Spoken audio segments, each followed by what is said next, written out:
Bienvenidos una vez más a nuestro canal, que es el espacio donde podrás conocer más de los países del este de Asia.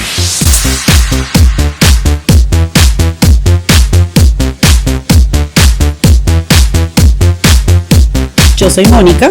Yo soy Claudia. Y esto es Higashi Asia. Hoy vamos a tocar un tema muy especial de una serie que se atrevió a profundizar en las enfermedades mentales. Estar bien, no estar bien o psycho but it's okay es como se traduce al inglés el nombre literal original de la serie. Es una serie que nos cuenta la historia de Ko Mun-yeon, caracterizada por Seo Ye-ji, que para los que no sabían es una de las pocas actrices coreanas que habla muy bien el español y que le encanta la cultura latina. Y Moon Kang-tae, representado por Kim Soo-yeon, que es el actor más costoso de Corea y además está guapísimo. Ella es una escritora de cuentos famosos para niños, pero con problemas de personalidad, y él es un enfermero psiquiátrico que ha pasado su vida cuidando a su hermano mayor. Esta trama se desarrolla en la ciudad natal de los protagonistas. Las dos locaciones principales de esta serie son un hospital psiquiátrico y un castillo maldito. Ahí ya sabemos que la trama no va a ser algo normal. Esta historia es una historia de locos sobre locos, que rompe con los esquemas radicalmente. Es más, yo me atrevo a suponer que Yu-yeon, escritor de la serie, sabía que podía ser un gran éxito o un fracaso rotundo y se arriesgó.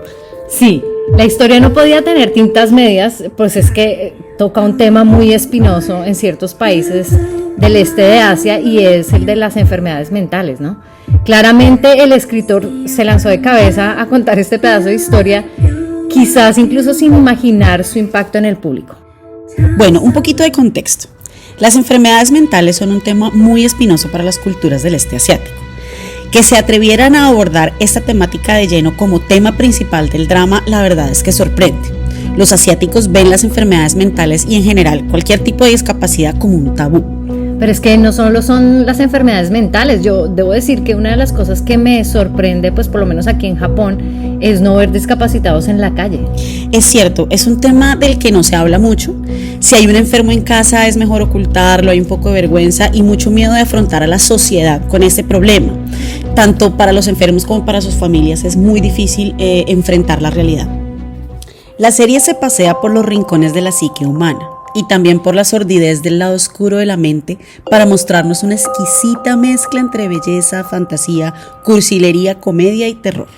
Es que esta serie nos lleva de la risa al llanto, del empalago al horror y de la impotencia hasta la euforia.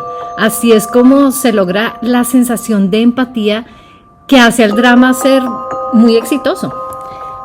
Claro, porque todos hemos sido estos personajes alguna vez y hemos sentido lo mismo que ellos, quizás más de lo que podemos recordar.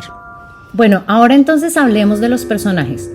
Ko Mun-yeon, la heroína de nuestra historia. Ella es una bruja, es una sibila, de una complejidad maravillosa. Ko Mun-yeon es una escritora de cuentos para niños que pues la verdad es que están lejos de ser cuentos de hadas y son más bien historias de terror con moraleja. De hecho, hablando sobre el tema de por qué la llamamos una bruja, esto nace de un conversatorio que vimos de Mario Mendoza. Durante la conferencia de su libro Aquelarre, en su lanzamiento, él tocó un tema que es muy apasionante. Él habló sobre las brujas de la Edad Media. No es sobre esos personajes cliché de los cuentos de hadas, sino de nuestras predecesoras, así las llamó. El primer movimiento feminista de la historia. Esas brujas que fueron perseguidas y asesinadas por amenazar la permanencia y el poder del patriarcado instaurado en el mundo. Eran las brujas, como lo dice el autor, que a través del poder de dar vida poseían la visión mágica y al mismo tiempo la capacidad curativa. Eran las hierbateras, tenían el conocimiento médico, mágico y religioso al mismo tiempo. Entonces la mujer se volvió peligrosa para la sociedad machista que terminó por reprimirlas y someterlas hasta nuestros días. Ella es una mujer exitosa y empoderada que posee una energía avasalladora. Puede hacer y decir lo que le venga en gana. Y sin embargo, pues como todos en este mundo, carga con sus propias experiencias traumáticas que la han obligado a aislarse. Su forma de ser no se ajusta a la sociedad en la que vive porque ella prácticamente vomita lo que piensa y siente.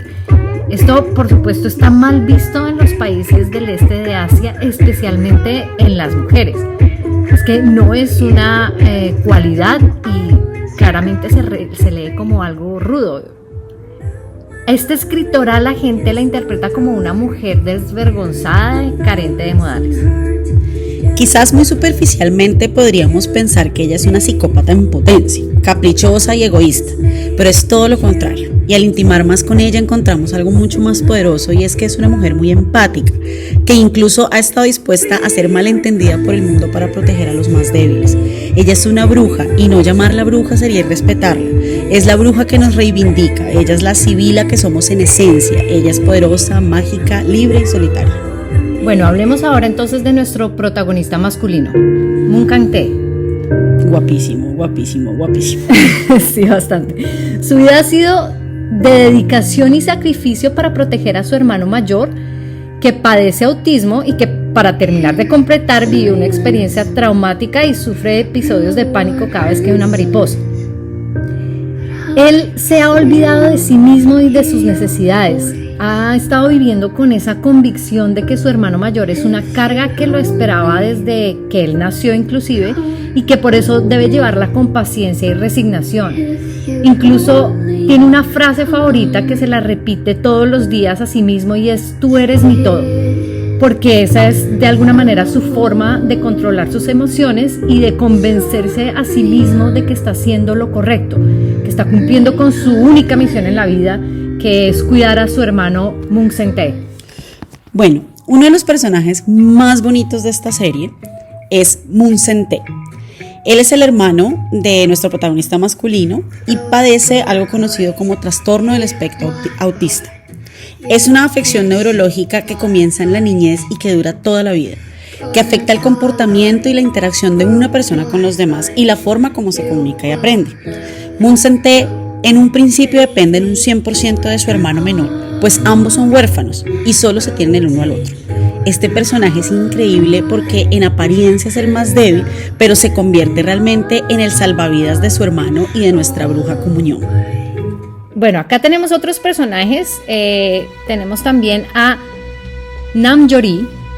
Ella estaba enamorada toda su vida de Moon Kang-tae, pero es que este no le da ni la hora. También se conocen desde pequeños con su hermano y las celos la carcomen y ella prefiere ocultar sus sentimientos y hace todo lo posible para tenerlo cerca. Incluso le consigue trabajo en el hospital psiquiátrico donde ella trabaja. Sí, y en realidad no le sirve mucho porque eso lo que hace es acercarlo más a comunión. Entonces pues es muy de malas porque ella no es tóxica, ella me cae bien.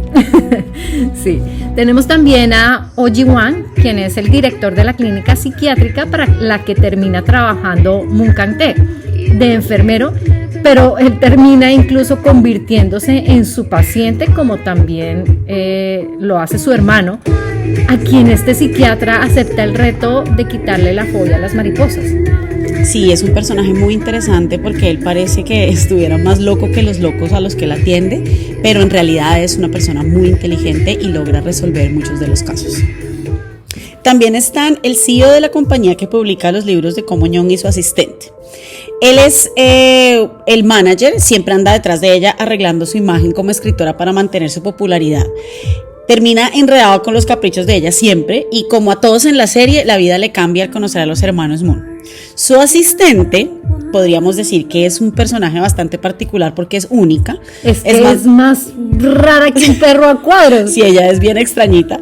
Ella le da varias vueltas a la historia y digamos que cambia ciertos acontecimientos sin que nadie se dé cuenta.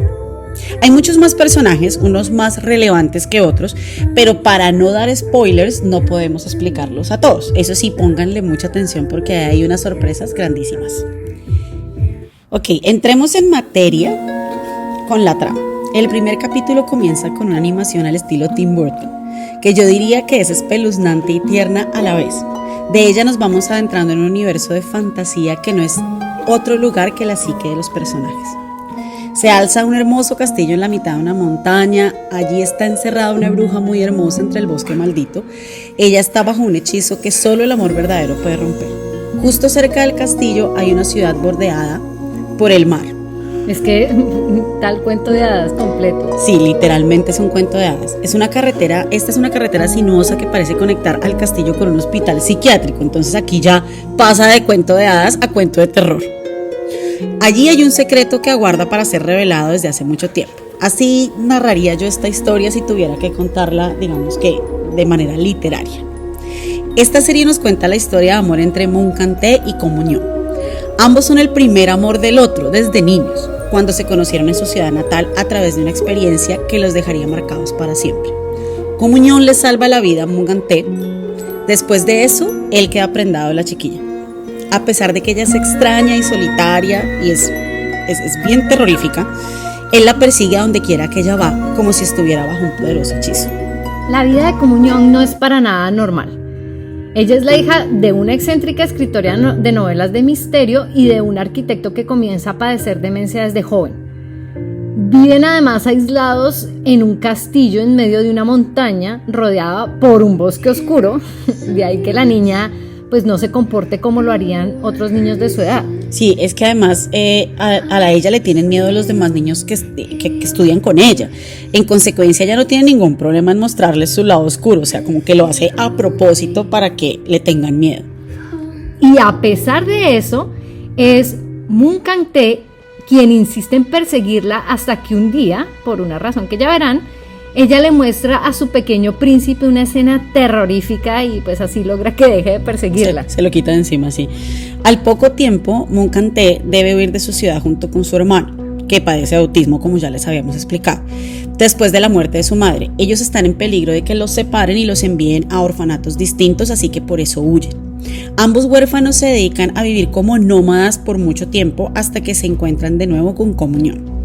Y esto cambiará la vida de los tres para siempre, comenzando así una travesía por los laberintos de la psiquis y por supuesto los de la muerte.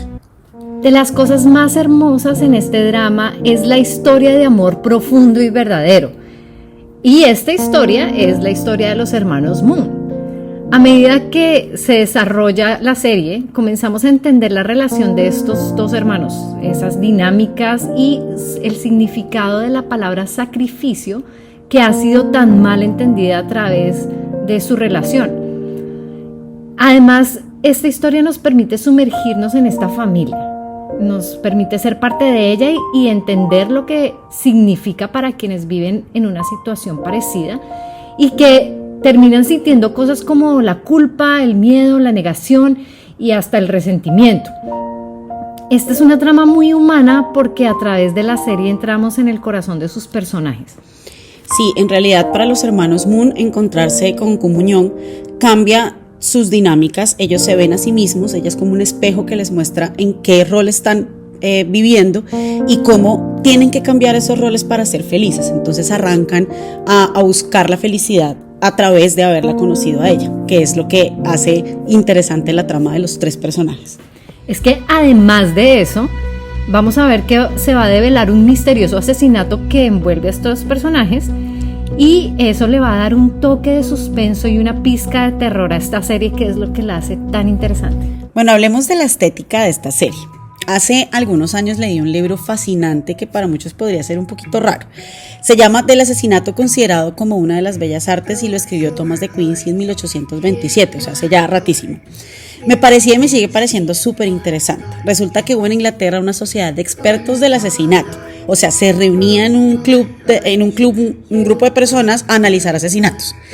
Y trataban de criticarlos como si fueran obras de arte. Este es un libro, es una compilación que hace el autor de esas disertaciones entre ellos. Este drama tiene muchos de esos elementos de la estética, de la belleza de lo sórdido y lo oscuro, que eso es algo que es difícil de explicar, pero es justamente lo que esta serie tiene. Logran muy bien producir un efecto alucinógeno con la estética visual que se vuelve la belleza del horror. Es que no descuidaron ningún detalle, tanto en lo visual como en la historia. Y es que todos los elementos están alineados para devolverle al espectador las emociones y las combinaciones de escenas animadas, por ejemplo, es que encajan perfectamente. Sí, es increíble. Lo otro es que las actuaciones son magistrales. Sobre todo nos quitamos el sombrero con la de Beyoncé, quien interpreta al hermano mayor. Es que además vale la pena sentarse a desmenuzar cada frase, cada expresión y cada escena, pues para entender y aprender varias lecciones de vida. O sea, en pocos dramas he visto semejante mensaje y en pocos dramas he recibido tanto deleite visual. Y yo sí quiero decir que realmente abordaron las enfermedades mentales con muchísimo respeto y eso es admirable. Sí, por eso es que nosotros recomendamos mucho este drama para quienes buscan además una trama distinta, ¿no? Vale la pena dejarse seducir por esta historia porque las sorpresas son bastantes. A este drama, The New York Times lo nombró como el mejor show internacional del 2020. Forbes lo puso entre los 13 mejores del 2020 y estuvo entre los más vistos de Netflix. La serie en general fue muy bien recibida en Corea, a excepción de que recibió algunas quejas de escenas sexualmente inapropiadas, porque es que hay que ver lo estrictos que son allá con eso. Bueno, en realidad yo creo que es un poco de machismo, porque eso sí, cuando se trata de hombres acosando a mujeres en muchas series que hemos visto, ahí no pasa absolutamente nada. Esta escena que están viendo es la que fue criticada, porque se trata de una mujer que está tocando el cuerpo de un hombre y resalta pues el machismo de estos países del este de Asia, o sea, se ve muy mal en ella, pero no se ve mal en ellos. Entonces, pues bueno, juzguen ustedes mismos si la escena es o no inapropiada. Bueno, de todas formas es muy recomendada y esperemos que la disfruten tanto como nosotras. No olviden suscribirse a nuestro canal, seguirnos en nuestras redes sociales, les dejamos los links en la descripción. Ojo, la banda sonora también es espectacular. Sí. Bueno, chao. Chao.